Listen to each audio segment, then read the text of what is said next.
Ilikuwa saa 3 walipomsulubisha. Palikuwa na hati ya maandishi iliyotaja aliyoshtakiwa, ilisema, Mfalme wa Wayahudi. Pamoja naye walisulubisha wanyang'anyi wawili, mmoja kulia kwake na mwingine kushoto kwake. Anasulubiwa Bwana kwa dhambi zetu. Hata akiwa juu msalabani, anawasamehe waliomkosea. Tunavyokaribia kifo chake, hebu nasi pia tujifunze kuwasamehe waliotukosea. Bwana na bibi warudiane, watoto na wazazi wasameheane. Ndugu waliozozana na wafanye urafiki. Sote tuwaombee maadui wetu waje kuwa marafiki. Tuombe.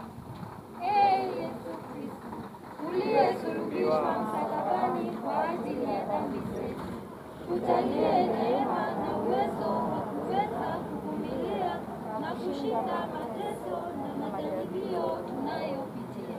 Tunawaombea viongozi wetu wote wa dini, wa vikundi na jumuiya za kanisa, na pia wananchi, waweze kututumikia sisi viumbe vyako kwa moyo mnyofu. Tujalie tuwasamehe bila masharti wanaotupatia machungu. Amina. Baba yetu uliye mbinguni, jina lako litukuzwe, ufalme wako ufike, utakalo lifanyike duniani kama mbinguni. Utupe leo mkate wetu wa kila siku, utusamehe makosa yetu kama tunavyowasamehe na sisi waliotukosea. Usitutie katika kishawishi, lakini utuokoe maovuni.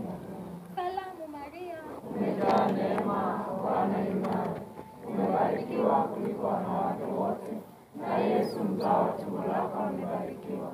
Maria mtakatifu, mama wa Mungu, tuombee sisi wakosefu, sasa na saa kwa kwetu. Amina.